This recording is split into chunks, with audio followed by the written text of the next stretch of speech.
Hey, if you're pregnant over 40, I have just the community for you. It's a private community away from Facebook where women just like you come together to meet and support one another during pregnancy.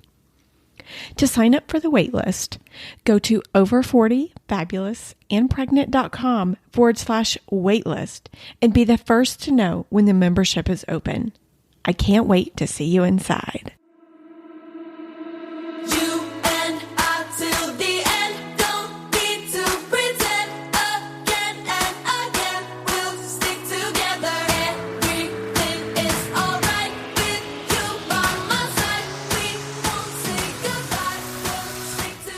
Welcome to Over 40, Fabulous and Pregnant. I am your host, Jamie Massey, and you're listening to episode 61. If you are looking for pregnancy stories of women over 40, you've come to the right place. And today on the show, we have Ashlee on to share her pregnancy journey at 40. Ashlee shares that she's had babies in her 20s, 30s, and now at 40. She has 5 kids, with her youngest being 4 months old. What's so amazing is that she's given birth to 6 babies. Her birth before her last, she was 37, where she was a surrogate. And that baby now is 3 years old. And when she told me the history with her husband, I told her she must share it. It's so cute. She married her next door neighbor. So adorable. And pregnancy and birth come so easy to Ashlee. And I think it's just so important to share all the stories. She told me she hasn't had any miscarriages. And my first thought was I questioned her IVF experience with the surrogacy. And she said, yes, the first transfer stuck. Wow, how amazing. I wish we could all be like Ashlee. Now, while I'm recording this, I am 7 weeks and 2 days.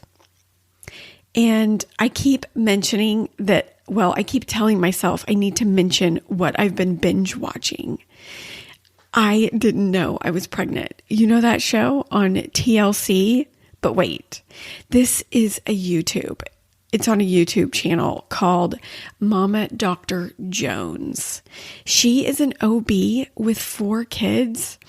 And so you watch the show, I didn't know I was pregnant, and then she adds her commentary on top of it.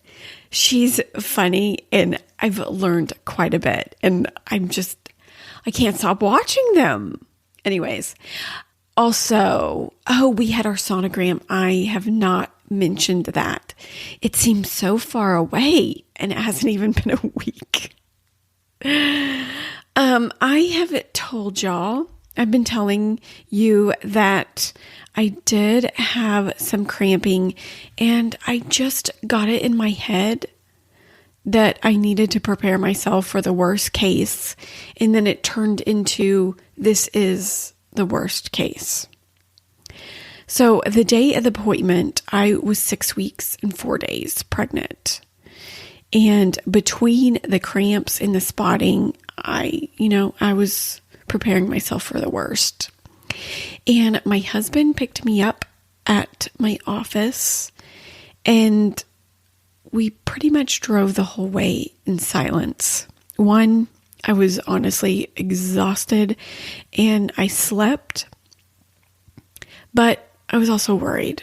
I was just so nervous about this appointment. The only sonogram that we ever saw a baby, she said it was small. So I guess my history of sonograms, but hello, this one is way different. But I didn't see it like that.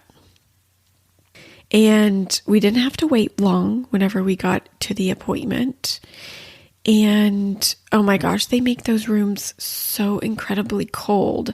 I had to wear my jacket on while we waited for the doctor to come in the room. And so she comes in the room and my eyes immediately lock on the screen. And I'm like, I want to see it. And I didn't notice for a while, but my husband was recording it on his phone. And she said everything looked great and measured on time. What? And without her saying a word, there it was. I saw that heart beating so strong. And it was just so obvious beating on the screen. The tears were definitely inevitable. And then she switched to the sound. So we heard the heartbeat. It was so perfect. I just couldn't believe it. It was like a surreal experience. And then she switched to the 3D view, which I was not expecting at all. But wow, it looked like a baby. I mean, it didn't have arms or legs. But oh my gosh, there it was. Oh, it was so perfect. She said our next appointment is on December 14th. And that is our graduation day. Oh my gosh.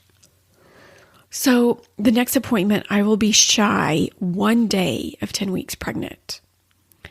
And so, of course, I'm voiced my sadness, but we've been here so long.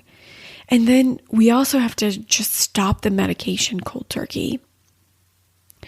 And she said there has been other women that has been there longer than me. And so she says she always likes to see us graduate. For the medication, she said that I don't need it. At 10 weeks, the pregnancy has taken over to produce the hormones. I'm like, but they're such a security blanket. Oh, I also made an appointment with a birthing center in Fort Worth, and it's pretty close to my office.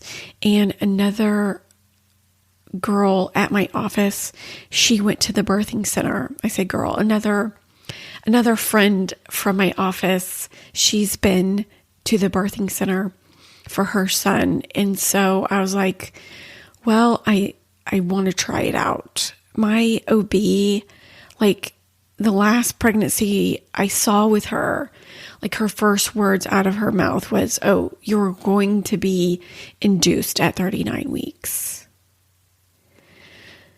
And I was like, but I don't want that.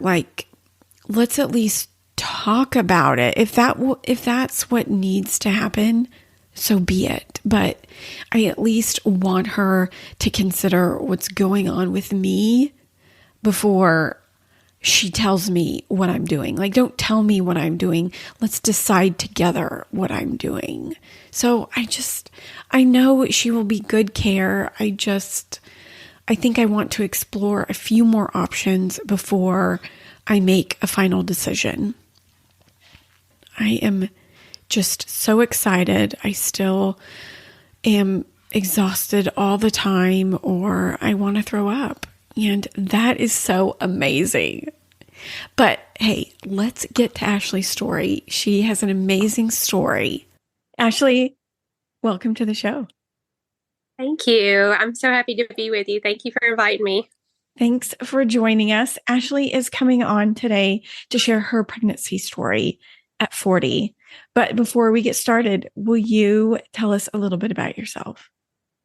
Sure. Well, I am 40 this year, and I turned 40 in March, and I had my sixth baby in July. So I have a 3-month-old, and I also have a 15-year-old, a 13-year-old, a 10-year-old, and an 8-year-old. And then my sixth pregnancy was actually in 2020, and that was a surrogacy pregnancy. So not technically my biological child, but a sixth pregnancy nonetheless. Yeah, it totally counts, doesn't it? Oh, for sure. Those 9 months, they count. And tell us a little bit, quickly about how you and your husband met, because I think it's so cute. So my husband is William, and we have been together forever, but we met when my family moved next door to his family. I think way back in like 1996, in the 1900s, right? We grew up together. We were like childhood friends. He and my brother were really close, and we would just all go hang out, explore in the woods, build forts, different things like that. And he got on my nerves. He would throw rocks at me and pine cones sometimes. But that kind of started to change around 15, 16. And we actually became boyfriend and girlfriend. And we're on until, our early 20s. And then we got married in 2006. So childhood enemies, I'd say, high school sweethearts, but our parents still live next door to each other, so it's really cool. Holidays are really easy. Yeah. My kids just run next door back and forth, so they think everybody's grandparents live next door to each other, so it's really sweet. I love that. How convenient. Yeah. Very convenient. But yeah, we've been married 17 years now. So fun. And your 5th pregnancy was a surrogacy. How did you come to do that? Well, I say it was like a lot of divine intervention, God's plan for sure, because everything just fell into place perfectly. After the birth of my 4th child, my son, I had 3 girls and then went away. He was the last one as far as I felt and knew in my heart. I thought that, we were done with our family. And so I love being pregnant. I always had easy pregnancies. I just enjoyed the whole process from start to finish, carrying a baby and going through everything. Even labor was something that I just really enjoyed. So it kind of just got stuck in my mind. I think I saw, some things on Facebook, maybe here and there. Instagram has kind of brought a new, vehicle for things like that, where you can follow people who are going through the process. And it was just on my heart. And I just thought, God, if you're leading me towards this, like, it has to be on you. The pieces have to fall into place. And I just actually ended up seeing something online for an agency and matched with a great, wonderful couple out of Jacksonville. We just had a lot in common. And it was just really, I thank God, because it all fell into place. It all matched up perfectly. And we lived about an hour and a half away from each other. So it was real convenient for me to go back and forth to the fertility clinic, to do the transfer, all of that. And we're great friends even to this day. And it was just one of the most beautiful things I've ever done. People say, oh, you sacrifice so much. That's such an awesome thing to do. But it was a real blessing for me, and to have them in my life forever and to know that I helped them grow their family it's just one of the things I'm most proud of. So even with the surrogacy, the first transfer worked no problem? It did. They had, I think they had 2 embryos when we went into the process. And so we had talked about that, think they were going to try the 2. And then if they didn't work, we would sort of regroup and see if she was going to do another retrieval and freeze more. They, I don't feel comfortable sharing their whole story, but sure. I will share that. But we were really blessed that first transfer worked. Now, I did have a few issues with my lining. Obviously it's kind of backwards to work with someone who gets pregnant pretty naturally and pretty easily, and then have to kind of, fake the process with and different things. So at the clinic, they put you on birth control first to kind of reset your body. And then I had to take estrogen and progesterone and Lupron, shots just like any other woman who is going through IVF. So my body did not really respond well to some of those medicines. We actually went to a very low dose estrogen protocol, and that's what actually finally got my lining thick enough for transfer, because I was having a thin lining. I had fluid on my lining, and they said that, my body just wasn't responding well to those hormones that were supposed to prep my body, but were not, that protocol just was not working for me. So we finally got there. We finally got the A-OK for a transfer with a low dose hormone protocol, and got my lining to, I think, a 7 or 8. And then transferred one embryo, and luckily she stuck and had a pretty easy pregnancy from there. Wow, that's really impressive. Yeah. I did have a C-section with her because she was breech. So I had four vaginal births with my children, a C-section with her. They have a 3-year-old little girl, and she is beautiful and perfect. And it makes me so happy to see them so happy, So, and I always just thought, if I were in that position and I needed someone to help me build my family, I would want someone to do it for me. So it all just fell into place and worked out, and it was a wonderful experience. Yeah, it sounds really special. And I mean, we have a bond forever, Yeah. And I don't think I realized going into it like how emotional it would be and how intertwined our hearts would become, really, because it's just such an intimate process, and like, you just have to trust the other person so incredibly much because you're dealing with all these things that, are usually very private and intimate with just you and, your partner, and to have to trust someone else to carry your baby, like, that's a lot. So Yeah. I'm just honored to do that for them. And I'm so grateful that they trusted me to bring their daughter into the world. After that pregnancy, how did you feel about your family? Did you still feel like it was complete? I did. Like, after I had her, I did not feel any sense of emptiness. I didn't feel like, I didn't feel like anything was missing or lost at that point, which, I had worried about that, because anytime you're carrying a baby, you're connected to that baby. You're, obviously emotionally invested.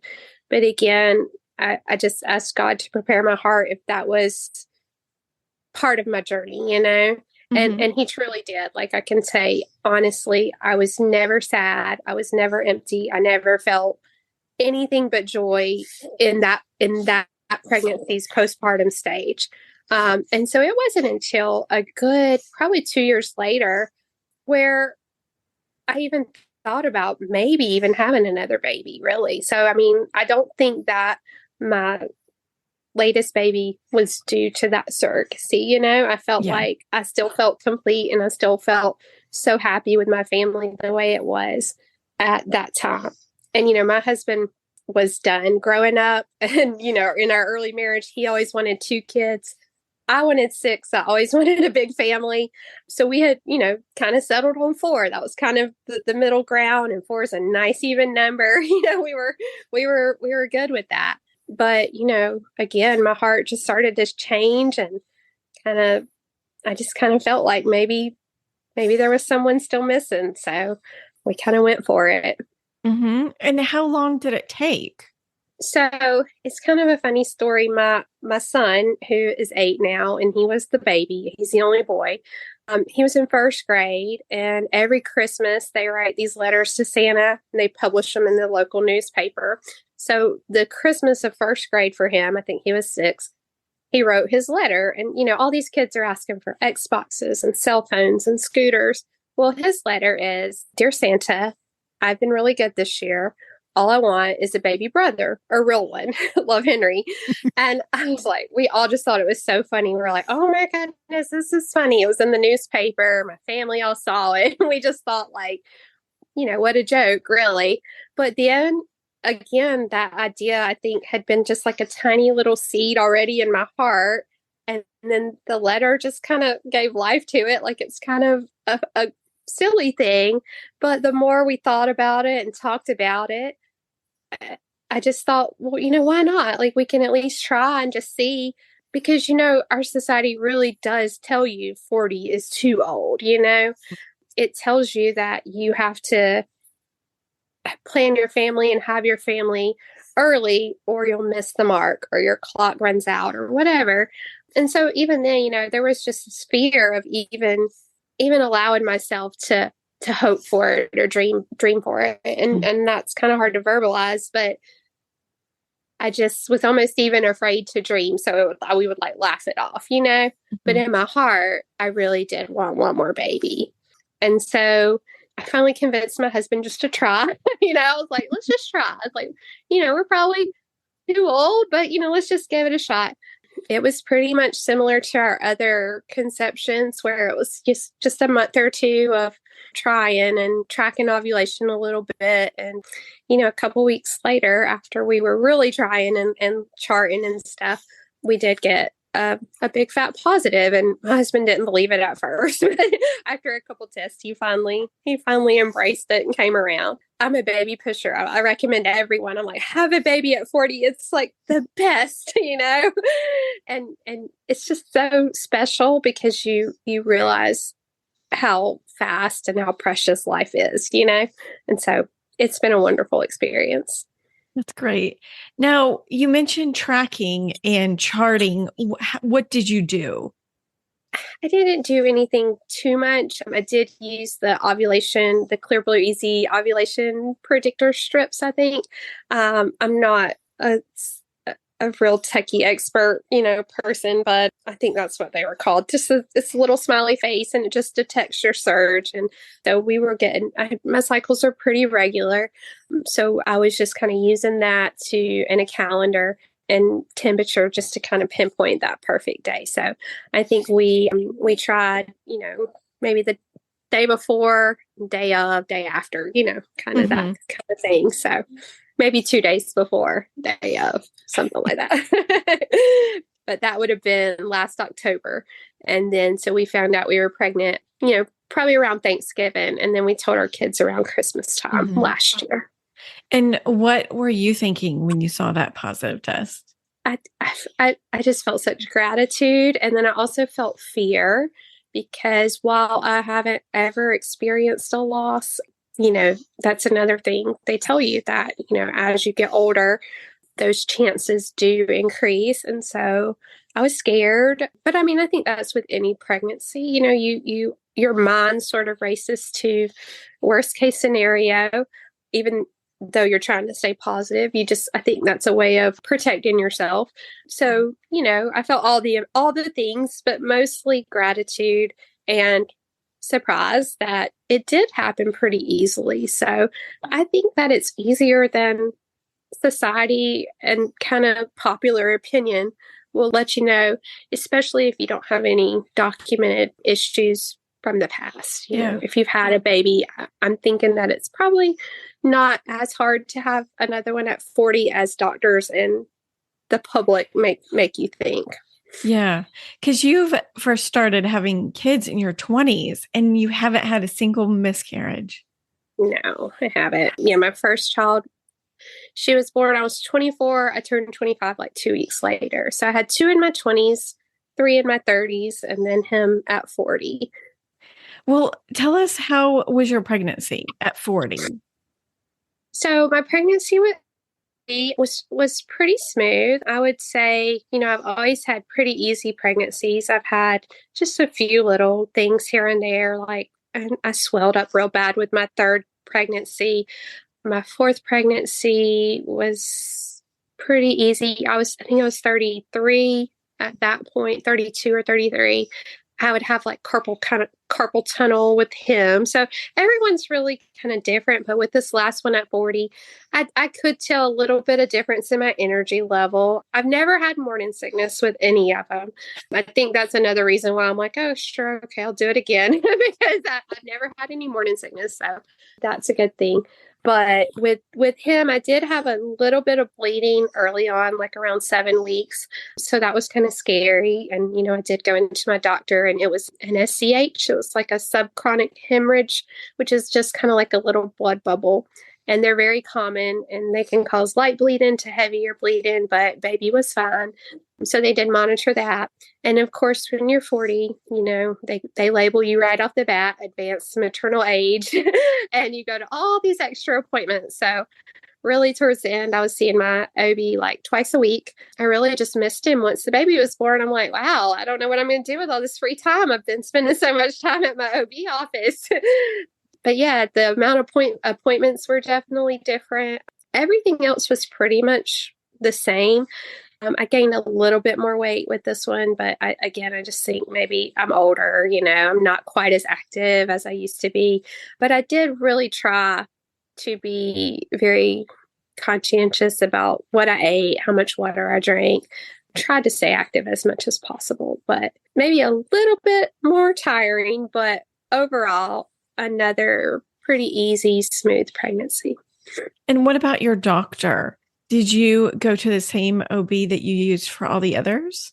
Yes, I did. I had a midwife with some of my natural deliveries, but when I did have the surrogacy pregnancy, we had to use an OB. So I used an OB there in that same practice. And he was great. He's really one of the best. But I was really nervous about having the C-section because she was breech. And I also had like a little bit of late third trimester bleeding because I had a really low placenta in that pregnancy. But, everybody says that he's like the best at the C-sections. They call him like the plastic surgeon. I have like a tiny little scar. So it was scary, but he was great. The team was awesome. Had a great support system, which is really important. And then with this baby, with my pregnancy at 40, he recommended, a repeat C-section. He felt most comfortable with that based on how many pregnancies I'd had, my age, everything looked fine. I mean, I feel like I probably could have had a successful VBAC with Bennett, but it was really the best thing for my health and for the baby to just go ahead and do a planned C-section. And we did. And it was great. It was a smooth recovery. I knew what to expect.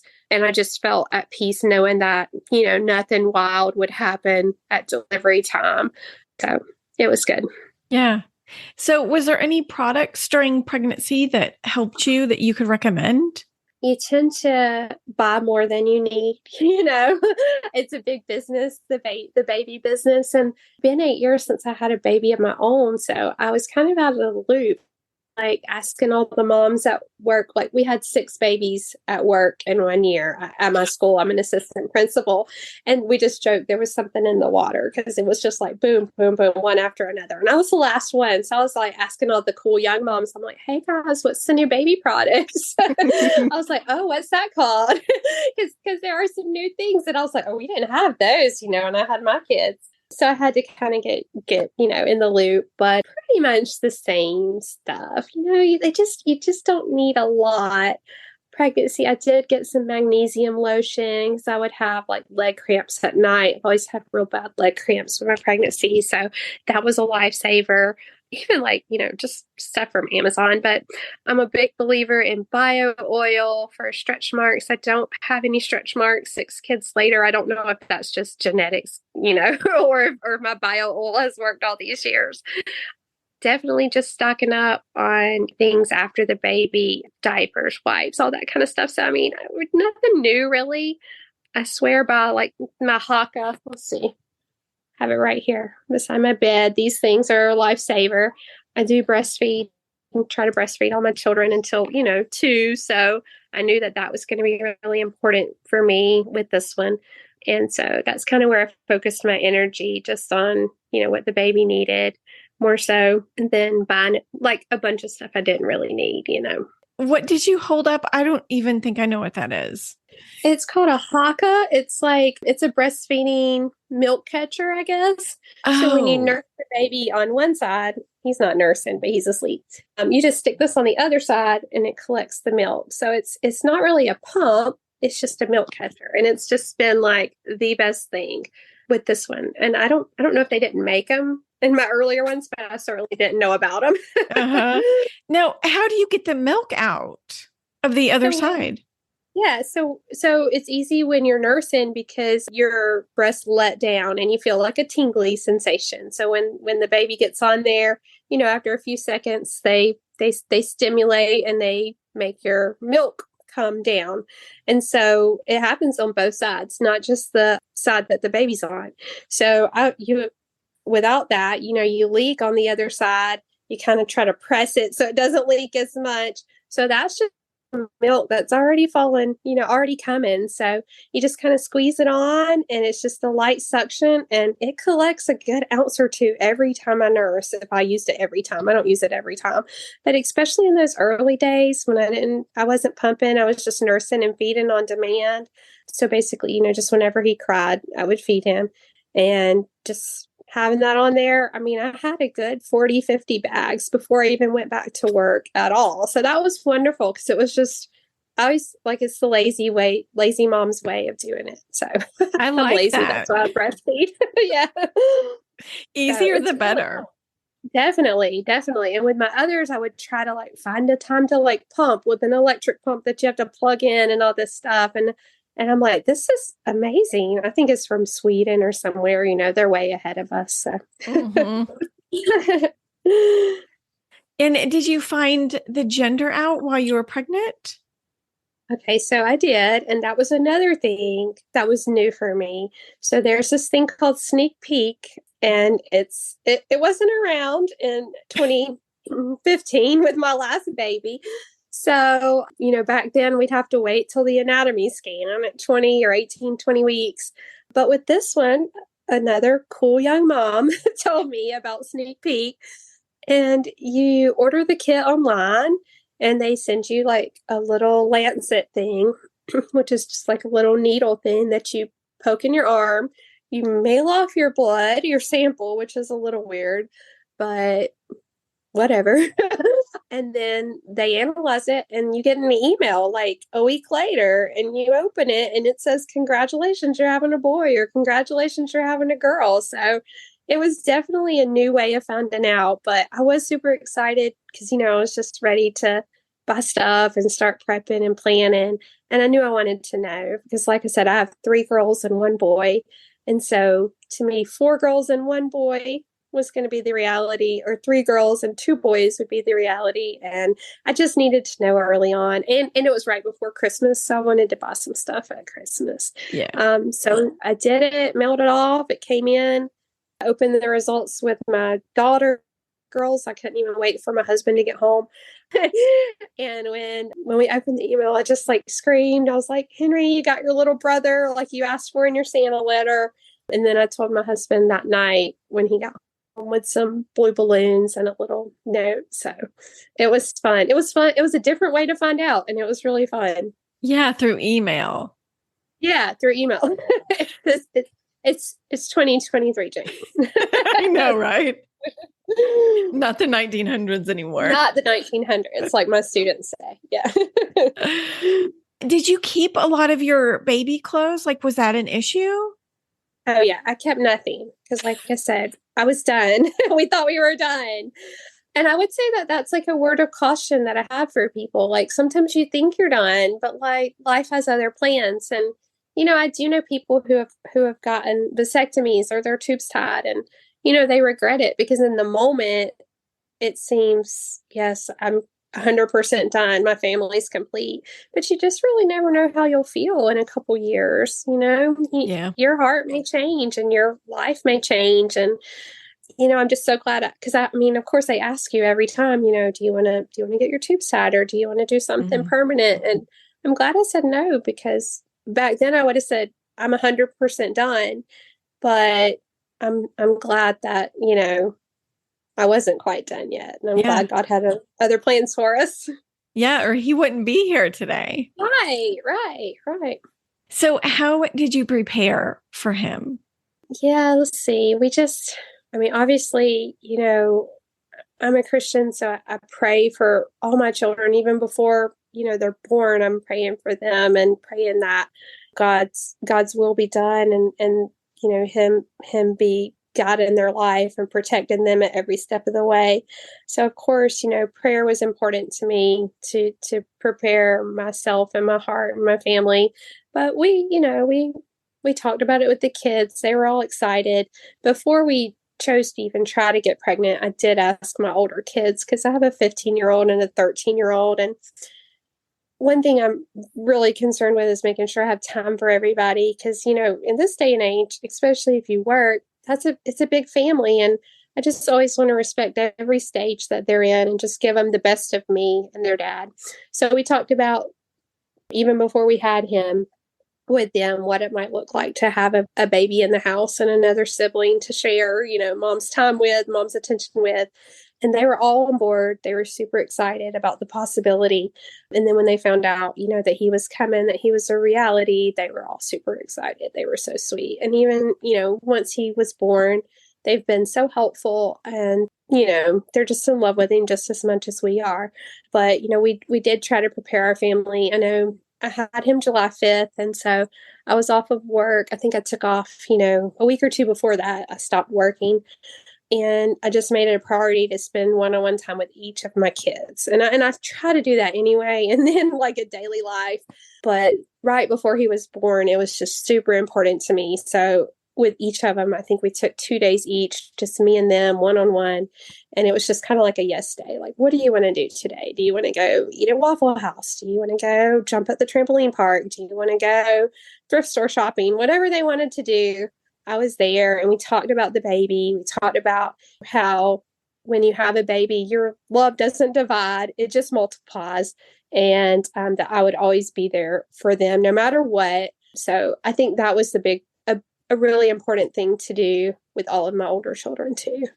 Yeah, that really is important because I'm thinking about getting prepared with stuff and, Mm-hmm. a nursery and all that stuff. But Yeah. it's so good to really consider the other people in the family and how they're going to interact, Yeah. if that's the right word.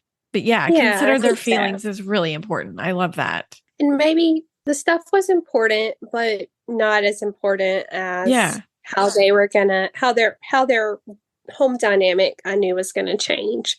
They've been really awesome through all of it. And I did buy the stuff. My school had a great baby shower for me. It was so sweet. Which, on your fifth baby, you don't usually have a baby shower. So it was so nice, but I didn't have anything. And, we were starting all over. So it's just so lovely to be showered by all my teachers and, everybody that I work with, my work family.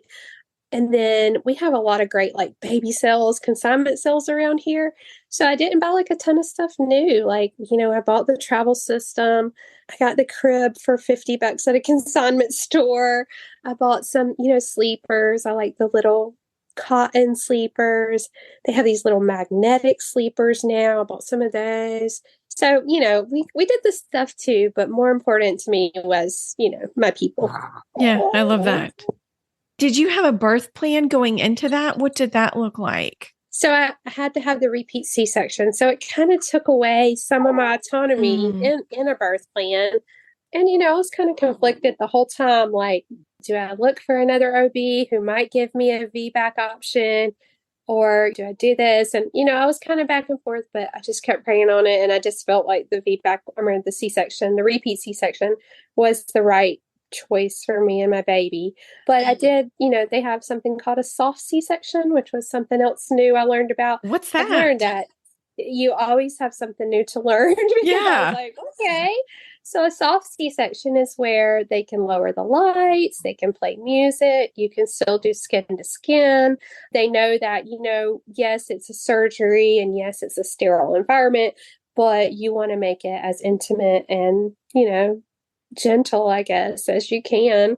And they were great about that. I didn't ask for them to lower the lights because I need you to be able to see everything that you're doing. But I did ask if I could possibly get like skin to skin right when he came out. And they were great about that. They were like, well, we have to kind of see how you're doing, how you're basically how coherent you are, I guess. But they were able to kind of pull down my hospital gown and put him right there on my chest. And my husband kind of helped hold him. And I mean, he was on there, the whole time that they were sewing me back up and all that stuff. So it was really, really lovely. Like I didn't feel that separation. I didn't feel like, where's my baby? He stayed with me while they finished that up. And then, they took him to kind of finish his vitals and stuff. And then he met me in the little recovery room and we were able to nurse right away. He latched on right away because I was concerned about that as well. Because I know those, I guess they call it the golden hour, where it's just that hour right after birth, where it's just so important for you to bond and establish nursing. And so I was able to still get all that, even though I had a C-section. So it really wasn't a birth plan, but I had communicated to my doctor and then my nurses that morning that that's kind of the experience I wanted. And I got it. And it was really a wonderful experience, even though it was a C-section. Like, it was great. It was a perfect morning, really. Yeah. And how far along were you when you had your C-section? I was 38 weeks and 5 days. Okay. So my doctor liked to do it around 39. it was a holiday week. So 38 and 5 was, kind of right where he wanted to be. He didn't want me to go into labor naturally just because, there were some risk at that because I'd had a C-section previously. But my son was 8'4", so I feel like he was ready and he was right on time. So yeah, he's awake now. Yeah, you want to say hello? Here, hi, buddy. Maybe. He's like, I'm not sure about this. He said, "Hey, Daddy." Oh, nope. He's shy. Yeah, he's like, get me back to my nighttime routine. How was your recovery? It was. I mean, I'm not going to lie and say that it was like, so easy because a C-section is painful. I mean, it's definitely a birth, and it, it's a major surgery. I think they cut into like 7 layers. So, it's not a walk in the park. And with my first C-section, I didn't have a baby to take care of. So that was my surrogacy pregnancy. So when I had her parents were there at the hospital with me, which was wonderful. I did get to see her and touch her right when she came out. But then she went, with her parents, and that was okay because that was the plan, and I was prepared for that. And of course, she came to visit. They had their own room, and they would bring her to visit me and all that. But I didn't nurse her. I didn't even pump or give milk for her. And so it was different. I could just really focus on myself. And it was a breeze because I didn't have to see about a baby. So I was really concerned with this one because I knew that I'd have a baby to take care of, like most moms who've had a C-section. But my partner was really great. My husband was there every step of the way. He stayed with me in the hospital the whole time. I stayed an extra day in the hospital just because I was going to take all the help that I could get. And I think that was great. That made a big difference. Like, really, with a C-section, every 24 hours, you feel so much better than the 24 hours before. So even that extra day in the hospital just meant the world for me as far as recovery and feeling good. I would say the first 48 hours are pretty rough, but my hospital was great about staying ahead of my pain and being really kind and helpful with my nurses, and everybody was just so great. I had just had a great staff. I was really well taken care of. I had no complaints, and they really respected my desire to breastfeed only and for my baby to be in the room with me the whole time.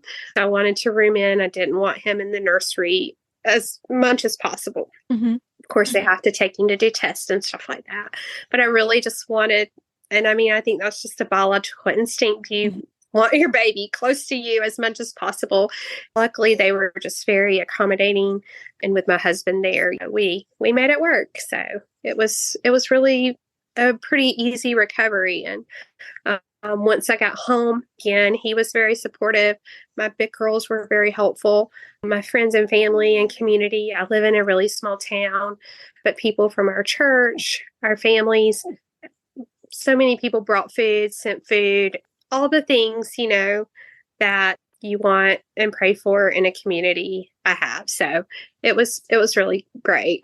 Yeah. And my question, I guess, is I can see it being a concern in my mind that you didn't breastfeed with your surrogacy. So the concern to me would be like, oh my gosh, is my body going to remember? Right. But it wasn't a problem. It wasn't. So I took like a hand pump to the hospital, a manual pump, because, I just wasn't sure, because I guess, the hormone signals are different from a natural birth to a C-section birth. So I just wasn't sure what to expect, really. So I did have my hand pump, but, I fed him pretty much constantly just to kind of give my body those signals like, hey, your baby is out. He's here. He needs to eat. So I was just feeding him constantly. And then even on the other breast, I would kind of use that hand pump, not a lot, but a little bit. And I was so surprised, like my milk came in really quickly. Like with my surrogacy, my milk didn't come in till like day 3 at home. But with this baby, my milk came in the hospital still, like probably 2 or 3 days after he was born. So day 3 at home would have been like almost 5 or 6 days after she was born. But it came in early at the hospital, so much to the fact that I had to ask for syringes for them to like freeze my colostrum. And I went home with like a big old bag of like 16 vials of colostrum. Oh my gosh. So I what? I guess my body knew. My body's like, okay, we got this. But I don't know if the hand pump, if expressing kind of manually a little bit as he was nursing, just kind of put it into overdrive.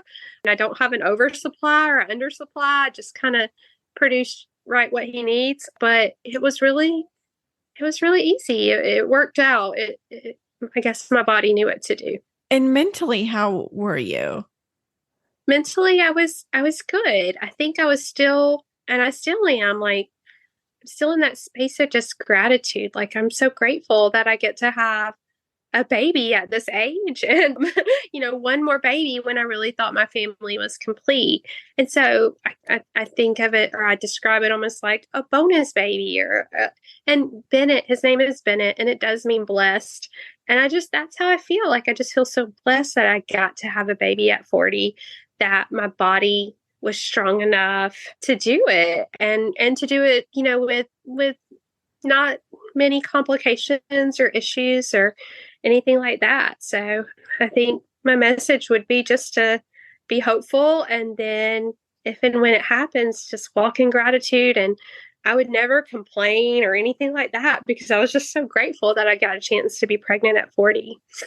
Oh, that's amazing. And do you have anything else you want to add to your pregnancy or birth? I love my family. I'm so glad that I just had a chance to have as many positive pregnancy experiences as I have, and have as many great children as I have. I'm proud that I've been able to work and have children, because I know that that can be a struggle. And I would just encourage anybody, like, just try to go for your dreams. Don't be afraid. I know you're doing that right now, and I just wish you the best. I can't wait to hear how your story ends. And, sending you all the prayers and baby dust and all that stuff. And sometimes my husband and I, we think about, like, maybe having one more. So if I get pregnant again, I want to be a repeat guest. Yes, I would love that. So you do think you might even out your 5? Yeah. Well, we think 6 may just be an even number. So I don't know. We'll see. And I kind of think, like, he might need a friend, like all the other kids. Definitely. Yeah, are kind of close. I have what we call the big girls. They're 15 and 13. They're 22 months apart. And then we used to call them the babies, but now we call them the littles. They're 10 and 8. They're 18 months apart. And then, like, 8 years later, we have Ben. So either he's going to be like an only child almost, or we might have him a little friend. But, right now I'm just enjoying him as a baby, rushing it. I'm not thinking ahead to what ifs. I'm just taking it day by day. But I think my heart would be open to one more, just because he has been such a beautiful thing for our family. Yeah. I'm sure your body is still healing at only 4 months. For sure. Yeah. For sure. Yeah. And my doctor, I think the prevailing research is a year between C-sections. But, then I was 41, and part of me wonders, that fear kind of creeps back in. Are you too old? Are you, to get pregnant naturally with my own eggs and all that? Like, is that too late? But, I don't know. I had my grandma had my aunt when she was 42. So it could run in the family. You never know. Yeah. I'm not closing that door. Great. And what has been your biggest challenge being pregnant at 40? I think just being pregnant on top of, like, such a busy, like, kind of established life. Like I said, I'm an assistant principal. That's a pretty stressful job at times. I have 4 older kids. I feel like a taxi a lot of times. So, like, adding pregnancy kind of on top of all those kind of, like, I guess, midlife burdens. Like, when you're younger, you don't have as many of those things that are kind of set in stone, I guess, in a way. But being pregnant on top of kind of just the day-to-day stressors of modern life and working life was a little bit difficult. But I felt pretty good. And like I said, even on the days I didn't feel good, I just tried to stay positive and grateful that I had a new life growing inside of me. So that was kind of my motivation for getting through whatever popped up. Yeah. I even worry myself, like, is this going to be a huge interruption to my life? And it's kind of refreshing here, even though you already have kids, it's still kind of a little interruption to your life too. Oh, it will be a huge interruption. But the best, most beautiful interruption you will ever have. And your whole life will, I mean, what used to be important, your old priorities, they will all sort of shift and meld around this new, beautiful number one priority. Yeah. I'll work out. And when it does, it's a beautiful thing. So don't worry about it. I love that. Is there anything you'd recommend that would help prepare someone for pregnancy and birth over 40? I would hope that everyone would have a supportive partner just in pregnancy in general. It would be a hard road to walk. I mean, I wouldn't say, don't have kids if you don't have a partner. You know what I'm saying? Like, I would rather have kids myself than wait for the perfect partner. But a supportive partner does make a huge difference because you don't feel like all alone, because it's a physical walk, but it's also an emotional, spiritual. I mean, anything you can feel, you will. And it's just nice to have somebody walking beside you in that.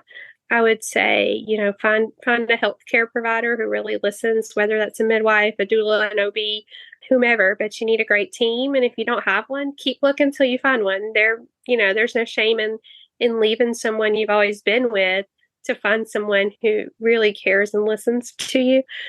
Eat right, drink lots of water. I tried to always eat a lot of vegetables. I tried to never, took any medicine, anything like that while I was pregnant.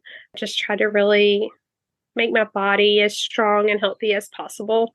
I don't smoke. I didn't drink, while I was trying to get ready for him. So just like mentally and physically trying to be the best, I guess, temple or carrier that you can be to get ready for pregnancy. Because every little thing help you, you'll probably need it, and it'll probably help you just a little bit. Yep.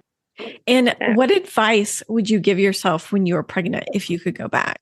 Well, I told myself, I said, really enjoy it because it's probably your last one, because it very well could be. So I really tried to enjoy every day, to not worry about how it was going to work out, because I really believe that God has a plan, and I believe in God's perfect timing. Even though you want it right then, maybe it's not quite the right time. Maybe you want it that month, but maybe that's not the right month. Maybe, it's next month, or maybe it's not your first transfer. Maybe it's your second transfer. Maybe it doesn't happen at 40, but it happens at 42.